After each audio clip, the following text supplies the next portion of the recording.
আজকের রেসিপি পটলের ঝাল। নমস্কার বন্ধুরা, পিকুর রান্নাঘরে সবাইকে স্বাগত। সম্পূর্ণ নিরামিষভাবে আমি তৈরি করে দেখাবো পটলের ঝাল।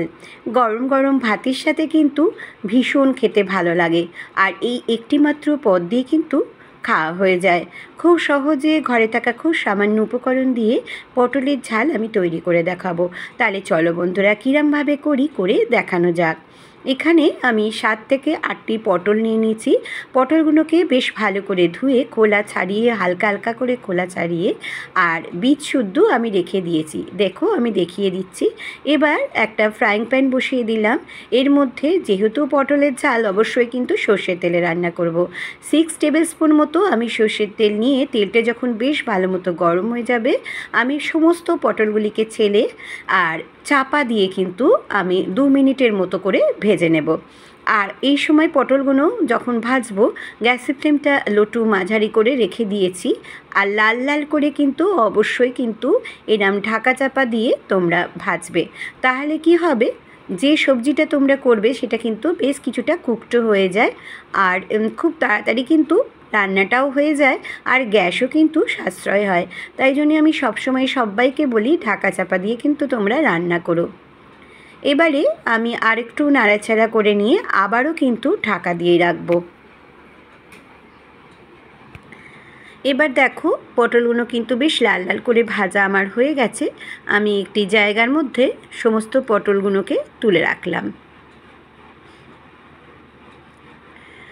নিরামিষ দিনে পটলের অনেক রেসিপি করে থাকি, আমার কাছেও আছে, তোমরা পারলে চেক করে নিও।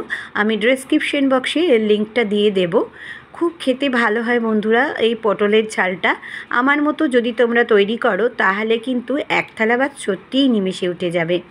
এবার যে তেলটা রইল, সেই তেলের মধ্যে কিন্তু আরও 3 টেবিল স্পুন মতো আমি সর্ষের তেল দিয়ে দিয়েছি। দিয়ে 5 ফোড়ন 1 চামচ দিয়ে দিলাম।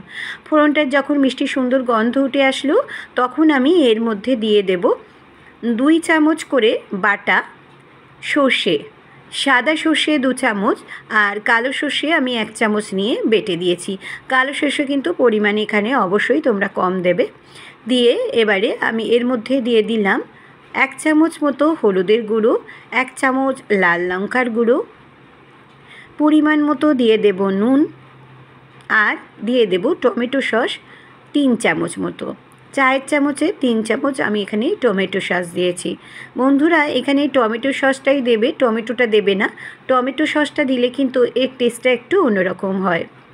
আমি কিন্তু এটা সম্পূর্ণ নিরামিষ টমেটো সস দিলাম। তোমরা যদি কিনতে চাও তাহলে অনলাইনে কিন্তু পাওয়া যায়, কিনে নিও। আর যদি টমেটো সস একান্তই না থাকে, তাহলে টমেটো দিও। এবার আমি 8 চামচ চিনি দিয়ে দিলাম। চিনিটা দেবার পর আমি সমস্ত ভেজে রাখা পটলগুলিকে ছেড়ে দিলাম। দিয়ে এবার গ্রেভির সঙ্গে বেশ ভালো করে কিন্তু আমি নাড়াচাড়া করে নিচ্ছি। এই রেসিপিটি যদি তোমাদের কাছে ভালো লেগে থাকে, তাহলে সাবস্ক্রাইব, লাইক, শেয়ার করো। নিচে থাকা বেল বাটনটা প্রেস করে দিও, যাতে নতুন নতুন রেসিপি বা ব্লগ তোমাদের কাছে প্রথমেই পৌঁছে যায়। আমি অল্প একটু জল দিয়ে চাপা দিয়ে 5 মিনিটের মতো রেখে দিয়েছিলাম। 7-8 মিনিটের মধ্যেই কিন্তু এই রান্নাটি পুরো কমপ্লিটভাবে তৈরি করা হয়ে যায়। আর এই রান্নাটা অবশ্যই কিন্তু একটু মাখো মাখো খেতে হয়। আর আমি 2টো কাঁচা লঙ্কাকে আধখানা করে এরকম ছোট ছোট করে দিয়ে দিলাম, আর ওপর থেকে দিয়ে দিলাম সর্ষের তেল 2 চামচের মতো। অবশ্যই কিন্তু এই কাঁচা সর্ষের তেলটা দেবে, তাতে গন্ধটা ভীষণ ভালো লাগে। দেখো বন্ধুরা, দেখে কি খেতে ইচ্ছে করছে? হ্যাঁ বন্ধুরা, ভীষণ খেতে ভালো হয়েছিল এই পটলের ঝাল। তৈরি করে ফেললাম পটলের ঝাল। আমার ফেসবুক, ইনস্টাগ্রামে পিকুর রান্নাঘর আছে, চাইলে সেখানেও তোমরা কিন্তু সদস্য হয়ে যেতে পারো। তাহলে আমার মতো সবাই তৈরি করো, একটি করে লাইক করো। সবাই খুব খুব খুব ভালো থেকো, সুস্থ থেকো। আবারও আমি আসবো নতুন নতুন রেসিপি বা সুন্দর ব্লগের সঙ্গে।